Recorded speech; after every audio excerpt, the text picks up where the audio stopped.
Assalamualaikum warahmatullahi wabarakatuh. Assalamualaikum warahmatullahi wabarakatuh. Alhamdulillah.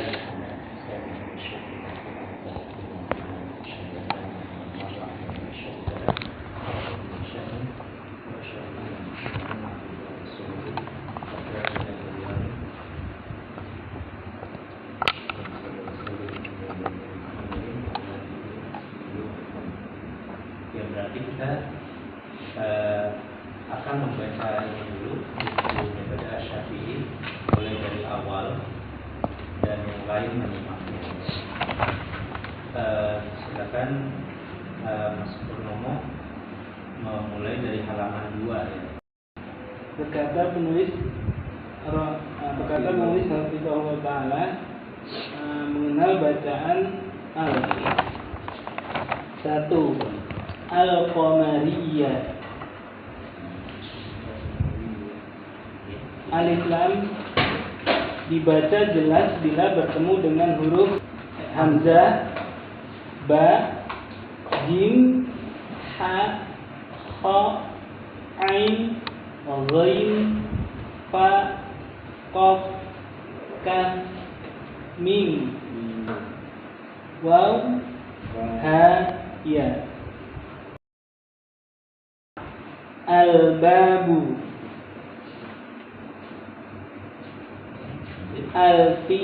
al-fili, alhamdu, al-yatima, al-ahadu, al-wadudu, al-qur'anu. Sekali lagi jangan dikol-kolan ya.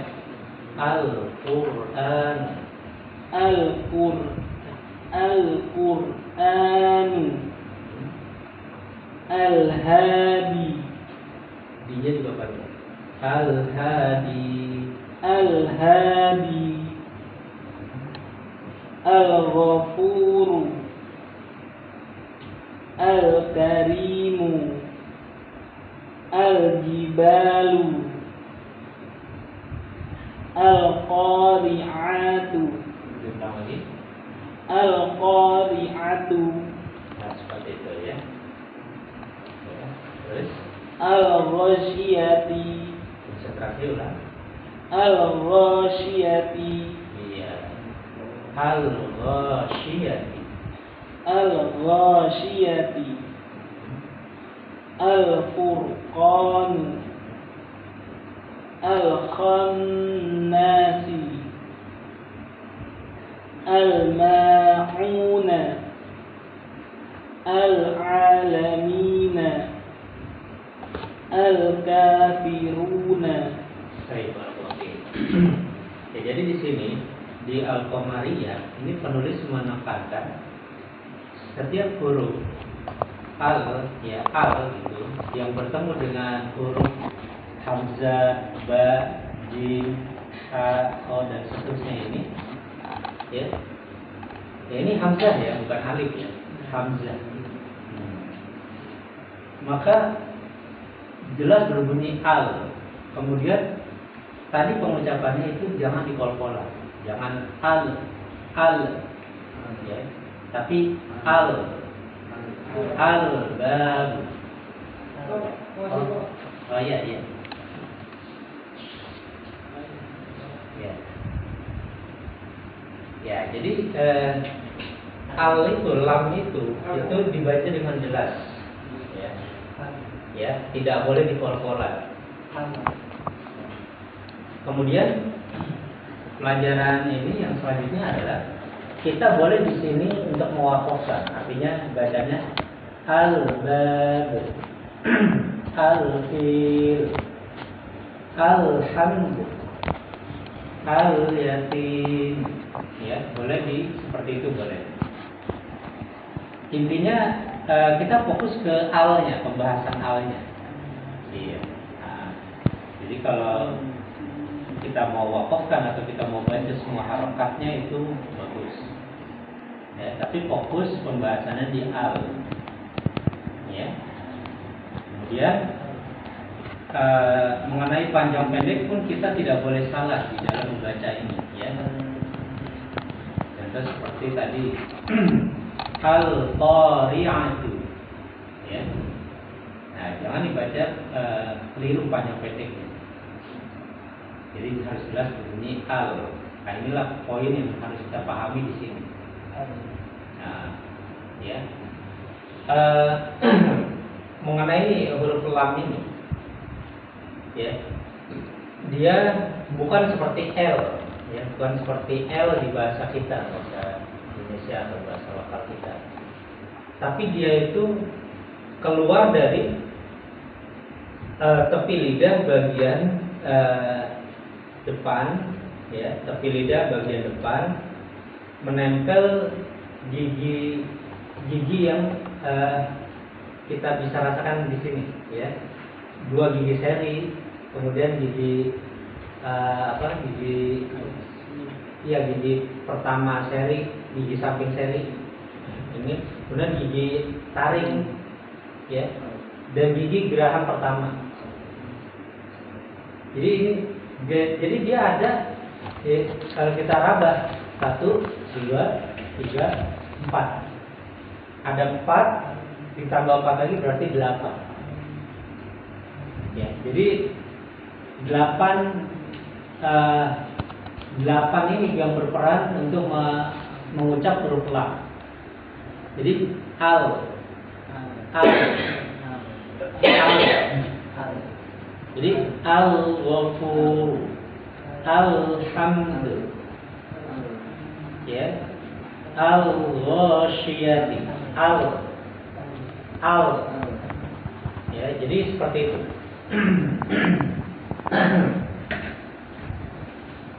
Jadi kalau kita gambarkan, kalau kita untuk mempermudah, ya. Jadi misalnya ini ada gigi seri, ya, gigi seri depan, kemudian gigi samping seri, ya, kemudian gigi taring, ya, kemudian gigi geraham pertama, ya. Ya, jadi ada gigi seri depan, ya, kemudian gigi samping gigi seri, gigi apa ya? Ya, samping gigi seri, terus gigi taring dan gigi geraham pertama. Ini tepi lidah kita itu menyentuh ke gigi-gigi ini,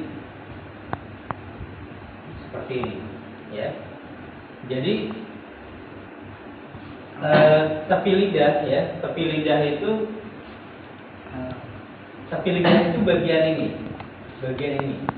ya,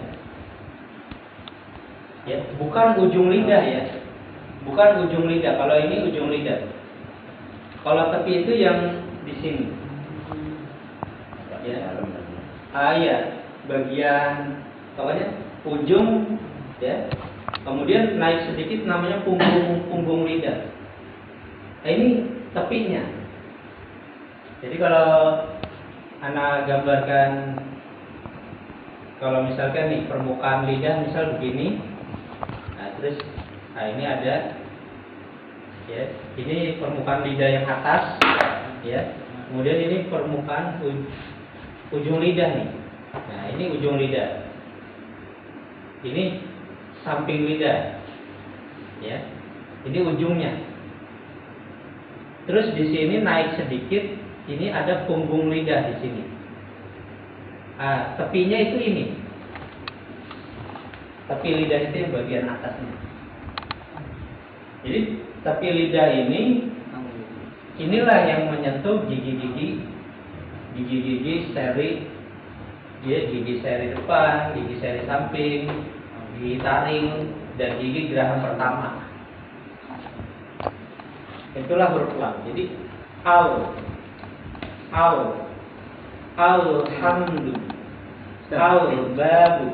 Itu berarti lidah ininya apa yang sininya kan? Yang atasnya, Jadi agak nekuk begitu. Iya, kayak agak nekuk begitu. Alhamdu. Bukan bagian bawahnya. tapi bagian atasnya. Ya, bagian ininya, bagian atasnya. Punggung depan. Ya, iya, bukan bagian ujung lidahnya, bukan. Kalau huruf L kita kan L ini dari ujung L, ya kan L. Kalau ini dia dari tepi lidah ini, ya. Jadi bukan dari ujung lidah, bukan juga dari punggung lidah, tapi dari tepi lidah, ya, dari tepi lidah, ya, tepinya. Al.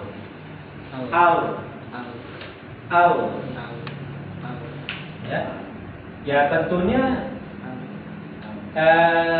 memang dalam prakteknya pasti akan bersinggungan dengan ini, dengan punggung lidah dan ujung pasti. Tetapi kita memfokuskan ini agar ini menyentuh gigi-gigi seri itu.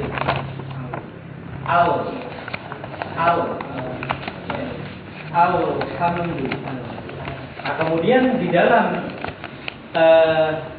yang lebih ditekankan atau yang lebih rojehnya adalah di bagian tepi yang sebelah kanannya. Ya. Ini yang lebih rojehnya, yang lebih dikuatkan. Jadi huruf lam itu adalah tepi lidah bagian kanan. Ya. Kalau semuanya boleh, yang kiri juga boleh, kedua-duanya boleh, iya. Tapi kalau lebih ininya yang sebelah kanannya. Jadi menyentuh gigi seri yang satu kanan, gigi samping gigi seri, kemudian gigi tarik dan gigi geraham pertama. Jadi lidah itu kayak agak bengkok dikit. Alhamdulillahi Rabbil Alamin. Ya, seperti itu ya. Jadi bukan L, bukan Alhamdulillahi Rabbil Alamin. Tapi agak padat suaranya. Alhamdulillahi Rabbil Alamin. Ya. Nah, seperti itu. Al-Babu. Nah, seperti itu ya. Jadi dia suaranya itu agak padat. Jadi enggak seperti ini. Ya, enggak apa namanya? Enggak terlalu ringan gitu. Enggak terlalu ringan. Ya. Nah, itu kita pernah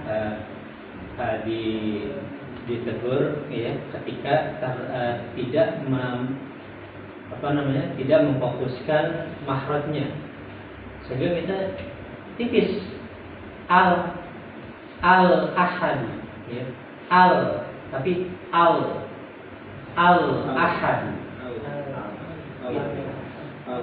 jadi agak-agak padat karena dia tepi lidah. Seperti itu. Ya, waktu dulu kita bertalaki itu di depan Syekh Abdul Karim, ya, Syekhnya Al-Jazairi, itu kita digembleng di surat-surat pendek, ya, di surat-surat pendek. Ya, jadi ini harus jelas dia dari tepi lidah, bukan dari ujung lidah. Ya, wallahu a'lam. Ya. Kemudian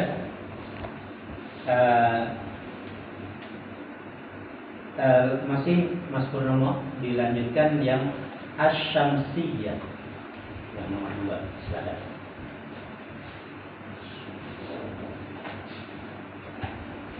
Yang kedua Asy-Syamsiyah.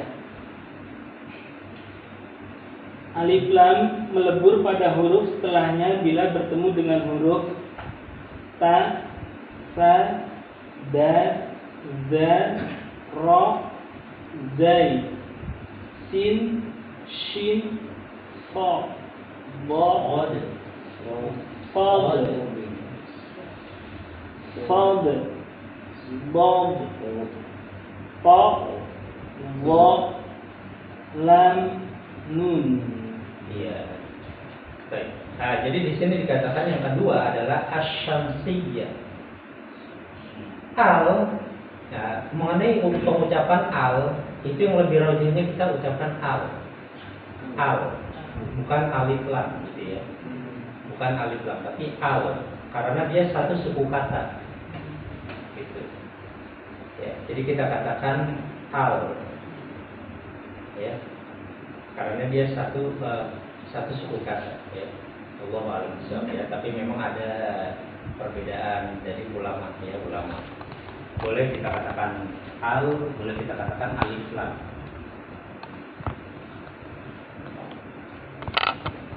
Jadi al di sini melebur, ya, melebur itu artinya masuk, ya, melebur itu artinya masuk. Pada huruf setelahnya bila bertemu dengan huruf ini, ya, ta, fa, dal, zal, ra, zai, sin, shin, shad, bod, ta, dha, lam, nun. Ya. Untuk pengucapan huruf zai boleh kita katakan zai, boleh kita katakan za. Ya. Karena dia dinisbahkan disandingkan dengan ra, za. Jadi ucapannya mirip, ya, ra, za. Dari ejaan gitu ya. Kalau ra kan begini, ra, za juga sama, za, ya, ya. Tapi dalam ejaan yang lain diberikan huruf ya. Zai. Nah, seperti itu. Jadi untuk huruf zai itu boleh dua, boleh za, boleh zai. Kemudian kalau shad dan dot itu sama seperti ini. Shad, shad, ya, bod. Ya, jadi di akhirnya itu ada huruf dal. Ya, bod, bod, ya, nah itu. Nah, coba dibaca Mas Purnomo, silakan. Baca kamu. Ad-dinu, al-lailu, at-taubatu. Ya, sekali lagi ini boleh dimatikan. At-taubah. At-taubah. An-nas, ar-rahim, at-tariq. Nah, kalau diwakafkan ada qalqalah. At-tariq. At-tariq. As-sama, asy-syamsu, asy-syams, as-sawab, ad-dallin, az-zaitun, Az-zaitun, az-zaitun, at-taghin, ar-rahman, al-zalimin, at-taibun, as-sabirin, az-zakirin, as-salihun. Ya, jadi di sini jadi melebur, ya. Huruf lam pada al itu idgham ke huruf setelahnya. Melebur itu maksudnya idgham, masuk, ya. Adghama yudghimu idghaman. Idgham artinya masuk, melebur. Alasannya apa? Kenapa dia bisa idgham ke huruf setelahnya, yaitu huruf ini ta, sa, dal, zal dan seterusnya ini? Alasannya karena huruf lam itu, huruf lam pada al itu dia makhrajnya itu berdekatan dengan huruf-huruf ini.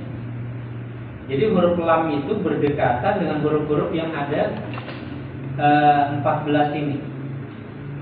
Contoh saja misalnya huruf lam dengan huruf dal, ya, makhrajnya dekat, ya, makhrajnya berdekatan, ya, qorib dekat, ya, maka dia idgham, dia terjadi itu. Al dengan huruf dal, ad langsung masuk. Ketiga at-taubah, ya, makhrajnya itu berdekatan, ya. Kemudian yang semuanya ini, ya, semuanya berdekatan makhrajnya. Apalagi huruf lam, al-lail, ya, seperti al-lail, nah, maka tentu dia pasti akan menjadi idgham karena huruf lam bertemu lam, ya. Nah, seperti itu, ya. Jadi alasannya kenapa huruf lam ini melebur kepada huruf-huruf yang 14 ini, karena dia itu huruf-hurufnya itu makhrajnya berdekatan, yaitu dan dia memang huruf-huruf yang berasal dari lidah, dari al-lisan juga. Huruf lam dari lisan, lidah, dan huruf setelahnya itu yang 14 itu dari lidah juga, ya. Nah, kita kembali ke yang tadi. Lalu bagaimana dengan huruf jim, ya? Nah, coba kita lihat al-jibal yang di halaman 2 tadi. Al-jibal, ya kan? Huruf jim itu kan dari lidah juga, ya. Huruf jim itu dari lidah. Kenapa dia tidak idgham ke huruf lam, ya? Maka kita katakan makhrajnya jauh, walaupun sama-sama lidah gitu, ya. Ya, tapi dia makhrajnya jauh, ya, makhrajnya jauh. Huruf lam dari tepi lidah, sementara huruf jim itu dari tengah lidah, jauh, ya, jauh, sehingga dia tidak bisa idgham. Jadi huruf jim itu tidak bisa idgham ke huruf lam karena makhrajnya jauh, ya kan? Bagaimana dengan, kembali ke asy-syamsiyah, bagaimana dengan huruf bod, ya, huruf bod yang bolin, ya. Kenapa dia bisa terjadi idgham di sini? Karena huruf lam tadi dari tepi lidah dan huruf bod juga tepi lidah, ya. Nah, jadi huruf lam itu dari sini, ya, tepi lidah. Sedangkan huruf bod itu dari tepi lidah juga di sini, ya. Jadi dia langsung bersambung di sini, ya. Makhraj daripada huruf lam dan huruf bod itu satu arah, ya, satu arah dia. Ya, memang sama-sama dari tepi lidah, ya. Jadi ini makhraj huruf bod dan ini makhraj huruf lam, makanya dia terjadi idgham, ya. Beda dengan huruf jim. Kalau huruf jim lam dari sini, huruf jim di sini, ya, huruf jim di sini, ya, maka jauh, nggak ada keterkaitan, ya, nggak ada keterkaitan dari sini kemari. Sementara kalau huruf bod itu masih terkait. Makanya huruf dot itu bisa idgham dengan huruf lam. Ya. Itu alasannya. Ya. Sementara yang lain, ya, selain daripada dua huruf ini, huruf jim dan huruf mod, ya, itu memang tidak ada toleransi. Ya, artinya untuk yang al-qamariyah maka dia tetap al-qamariyah. Kemudian yang asy-syamsiyah dia asy-syamsiyah. Jadi tidak ada toleransi. Ya, seperti itu, wallahu a'lam. Ya. Tapi perlu kita pahami ya, di sebagian logat bahasa, di dalam logat bahasa Arab, ya, itu ada yang tidak bisa menyebut huruf lam itu, ya. Huruf lam itu ada yang nggak bisa menyebut. Sebagian orang Quraisy logatnya, ya, maka mereka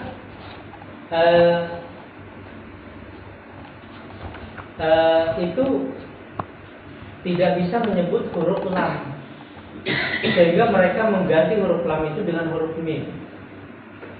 Jadi mereka itu nggak bisa menyebut huruf lam. Jadi contoh misal begini, ya, ada sebagian logat yang, ya,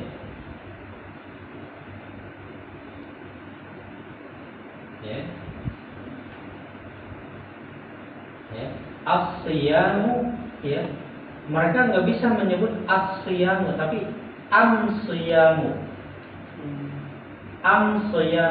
Jadi ada sebagian orang Arab yang begitu, am-siyamu, ya. Jadi bukan as-siyamu tapi am-siyamu, karena mereka itu nggak bisa menyebut huruf lam, ya, nggak bisa menyebut huruf lam.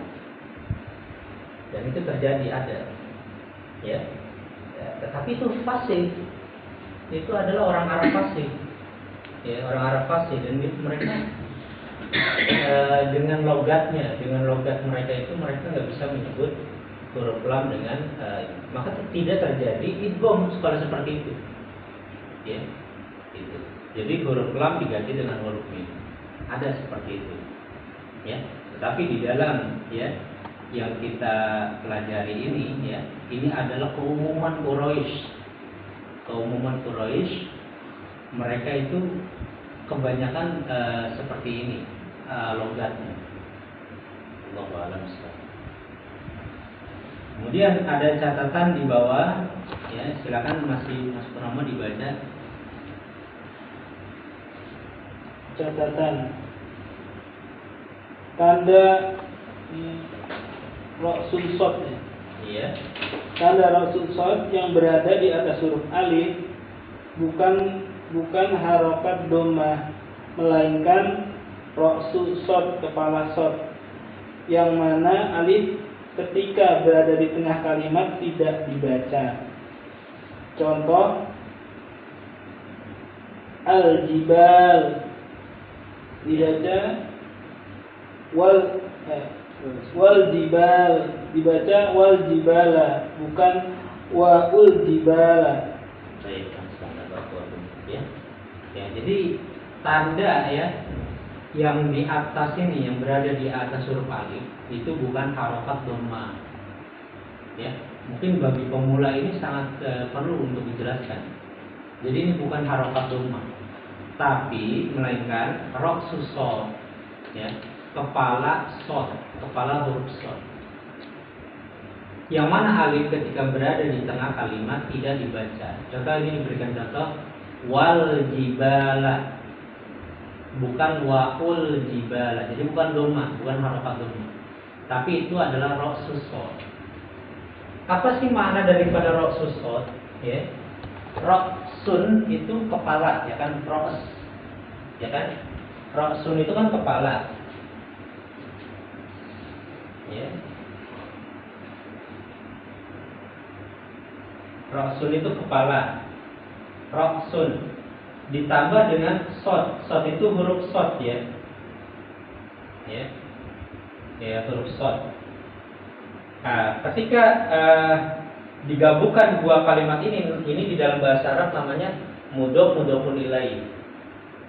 Ya, mudhof mudhofun ilaih. Jadi roksu sod.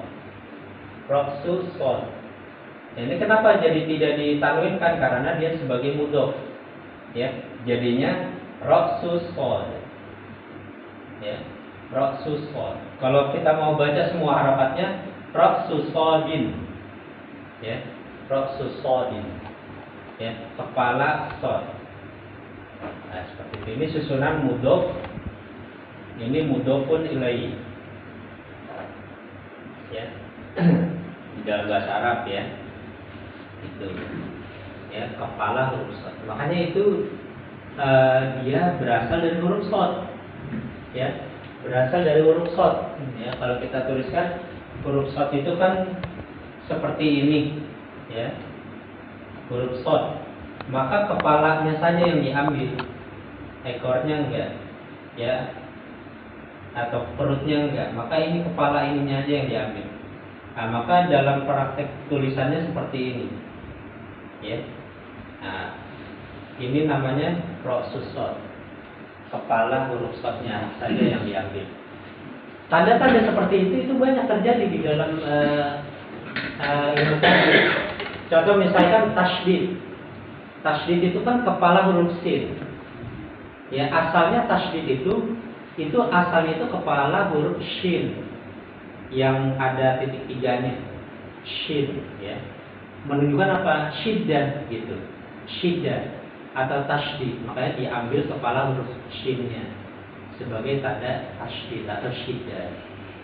Nah, begitu, ya. Kemudian lagi contoh di dalam tulisan juga, ya, itu diambil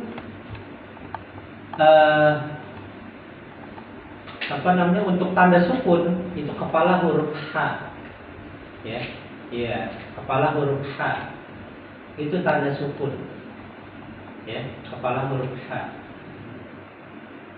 ya, seperti itu, ya. Jadi itu adalah tanda-tanda yang diambil, ya, dalam rangka untuk memudahkan pembaca di dalam membaca Al-Quran, ya, seperti itu. Allahu a'lam.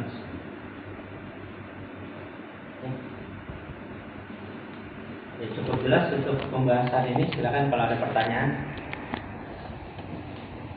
Silakan.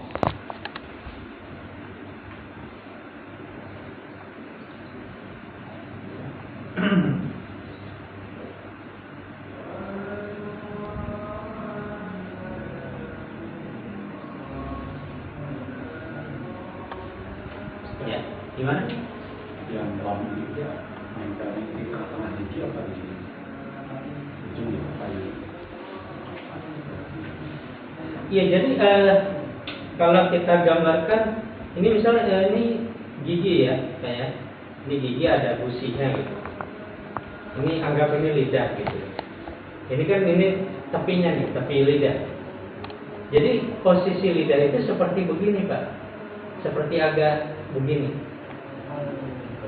Seperti kayak agak begini gitu. Ya. Jadi enggak begini gitu, enggak lurus gini. Enggak al. Tapi al. Itu maksudnya di giginya apa di tempat tumbuh? Tempat tumbuhnya di giginya apa di gusinya? Jadi ini tepi lidahnya ini kita usahakan menempel di gigi, walaupun di tengah gigi, ya, di tengah gigi. Ya tentunya pasti nggak lepas dari tubuhnya gigi, nggak lepas. Nggak lepas juga dari namanya gusi. Tapi kita usahakan dia menempel di permukaan giginya. Jadi seakan-akan lidah ini kayak agak gini, Pak. Walaupun ya prakteknya tentunya nggak seperti ini, cuma ini untuk memudahkan aja. Ya, seperti itu. Dan ini memang itu kita betul-betul digembleng waktu itu, ya betul-betul digembleng masalah huruf lam ini, karena lam ini banyak yang keliru gitu Pak. Karena kita ini orang Indonesia itu terbiasa dengan huruf L gitu, terbiasa dengan huruf L. Maka Syekh Abdul Karim Silmi Al-Jazairi Hafizahullah Ta'ala waktu itu betul-betul mau wanti-wanti kita jangan sampai salah, jangan sampai huruf lam itu seperti L gitu. Jadi beda gitu, nggak seperti huruf L. Ya. Karena orang Indonesia itu, ya sekali lagi orang Indonesia itu menyamakan huruf-huruf Arab dengan huruf-huruf ucapan mereka, ya, gitu ya. Jadi keliru gitu, ya, keliru. Maka apalagi disandingkan dengan bahasa-bahasa daerah, maka itu lebih keliru lagi, ya. Contoh seperti jim kan, yang kita katakan jim itu nggak boleh mendesis, nggak boleh jim, tapi harus bersih. Jim, ya, sama seperti huruf lam. Lam juga al, agak padat. Al, ya, al. Jadi bukan al, tapi al. Alhamdulillahi Rabbil Alamin. Itu ya. Itu Allahu a'lam. Itu Pak. Jadi ya insyaallah kalau kita talaki itu insyaallah ketahuan. Ya, kalau kita akan bertalaki ini membaca Al-Quran kita akan paham ya, lebih paham. Ya, Allahu a'lam bishawab. Ya, kita istirahat dulu. Nanti kita akan lanjutkan sebuah salat. Ada tauhid, sallallahu alaihi wasallam.